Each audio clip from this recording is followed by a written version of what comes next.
A quick little update video for information that surfaced today from an email from Chris Funk, a meeting that we had as teachers all together. It's just more information regarding the shutdown that we're going through. Keep this video nice and short. You can see the slides on your own via the Google Drive and also on School Loop. But otherwise, a couple of quick informations. It's anticipated that school is closed further until April 30th, and then later the school year is expected to end on May 28th. So here's how things worked. Basically, we flipped spring break to that last few week of June, so school can end on its regular May period because we're anticipating that we're closing up until April 30th. It's not definitive yet. We still could come back around April 13th, just saying.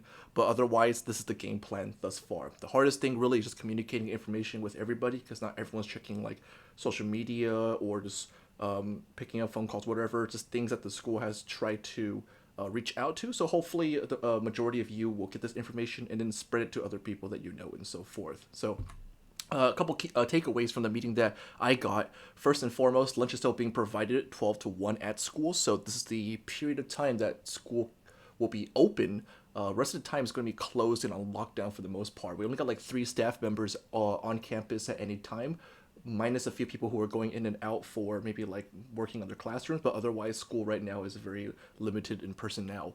You can get a Chromebook. If you need a Chromebook for schoolwork, for personal uses, whatever, you can request one and then later at the same 12 to 1 interval pick it up. Now be careful, you have to request. If you just drop by, you won't get one. So in this case, let everyone know that we're willing to give those Chromebooks out. We just need to be sure of who's accountable and all that. Now, there's the biggest thing in terms of maybe like social gathering events, field trips, prom, graduation, all other gathering types events are canceled. This is just kind of like what is the matter of fact situation here. You're not seniors, so it doesn't apply to you, but seniors do get their cap and gowns because they paid for it, but a lot of them are, asking for refunds and so forth just because they're not having a formal graduation to attend. So this is the current state of what ESTA, our teacher union, and the district board has decided so far. We're doing something called distance learning. And the idea basically is that you're physically not in school, but you are still in session. So in this case, you're expected to engage in your coursework and so forth, interacting with teachers, and then later making sure that you're still getting an education on your own. Obviously, this is super difficult and kind of like non-feasible just because not everyone will get this message. It's hard to establish regular meets if they're not established early on and so forth, right? And at the same time, there's a couple other factors that we keep in mind that make it difficult, which I'll go over in a bit. But otherwise, this is where we are right now. Something called distance learning that all parties have come towards. So this is a lot of text. I just go over the bolted and later like speak on it freely. First and foremost, the expectations are that teachers make their own green sheet now in terms of how it works, what platform we use, will it be Canvas, School Loop, Zoom, what have you. So in this case, a new green sheet will be crafted momentarily to kind of like talk about what my changes are, at least in terms of how class should be run. Second point's also about that green sheet. Third point here, class period schedule. This one's tricky.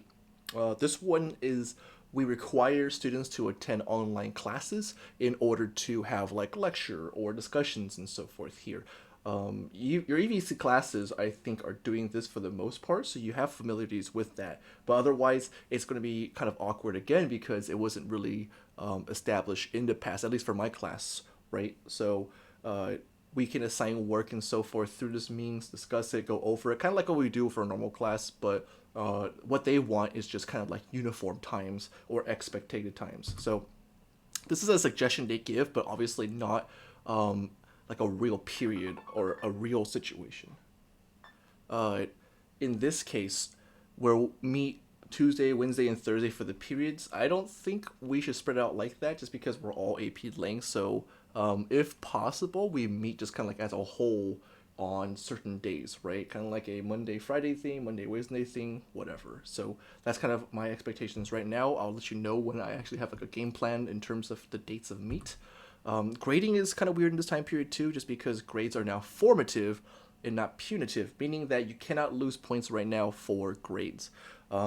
This is a good time for people to earn like extra credit, for example, or to just kind of like get feedback on their work without any sort of punishment to it. So in this case, it's still a measurement of your proficiency, like it's still graded on rubrics and so forth, but otherwise, submissions and all that, they will not count negatively towards your grades. So just to clarify with you, no grades will drop from where you are right now if you're turning assignments and so forth. So work will be assigned, but it's all going to count upwards in terms of just boosting and padding your grade for something that you're more content with, I guess, in that case there.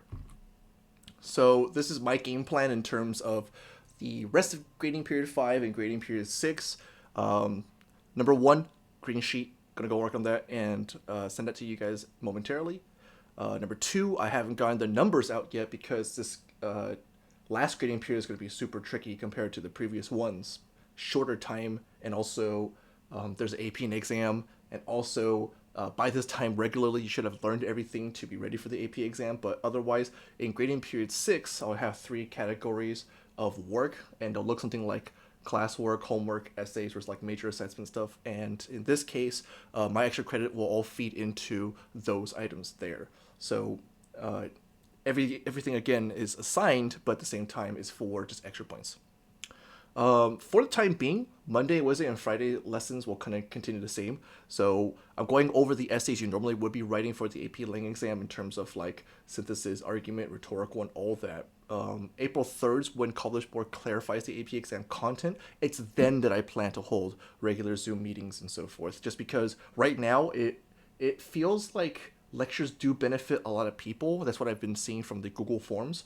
But I will be honest, in terms of the content that's being covered, like review stuff, you might have questions, don't get me wrong, but these are things that are covered already, and at the same time simply ask you for practice and for just getting the skill down rather than like content review per se, right? Because it's everything really just breaks down to like structure and strategy of which you have to apply. But when the AP exam comes up with its contents, then I can go over that and later like give you the skills that you would need to do to approach that. So it's not until perhaps April 3rd, at least in my case, that I will start using Zoom more regularly for classes. But until then, I mean, some people appreciate it and utilize it and think it's useful, but I know there's a lot of people who find the videos also kind of like, oh, it's hard to be motivated to watch this. I get that, what I mean? Don't get me wrong, but it's kind of like the most feasible way that I see things, because realistically, even if I do hold Zoom, like now, for example, in place of my videos, turnout is going to be, ish, like 30, 40, top 50 maybe, and then later what are those people who missed it going to do? They're just going to watch the video again, right? So sorry, hopefully this kind of does something for you, but that's how we're going to work on content up to this point here. And then in terms of grades for how the extra credit is going to be divided, everything that you do in March that I give you as classwork, I will count towards your grading period 5 grade along with your major paper 5. These items will be the last definitive items to improve your grade and so forth. So I'll let you know how much each assignment boosts you, so you can kind of like work towards padding that grade for a higher I don't know, expectation or whatever. If you're a grade mongler, if you're a person who loves those numbers, right? Anything that's assigned in April, I'll count towards grading period 6. My understanding is actually this, that grading period 5 ends in April 30th. So in this case, even though we're technically still in grading period 5 in April, I'm just going to count that work towards grading period 6.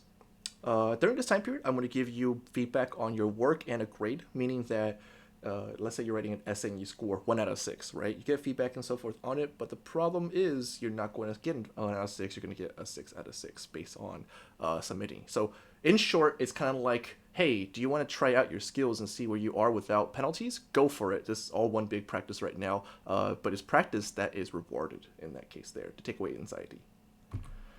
Let's have a Zoom call. Let's have one Zoom call this Friday, just a really short one, maybe like 45 to an hour in terms of just answering questions. I got a bunch in terms of things I got from the Google Forms. If you haven't responded to that there, please do, just because I'm curious in terms of how you are doing personally as a human, and also just to answer questions, whatever you have, right? Sorry for the first few people who submitted their forms. I forgot to put the name there. Name's optional in the sense that if you don't want to put your name, just put no name. But you want to let me know how you're doing, that's cool. But if you just, just regular identity, like, hey, this is me, I'm feeling this way and so forth, then go ahead and do so. Again, Zoom lessons will start around April. Sorry about that. Hang in there. I'll try my best to kind of like just keep you situated and updated on that there. But otherwise, that's how things go right now.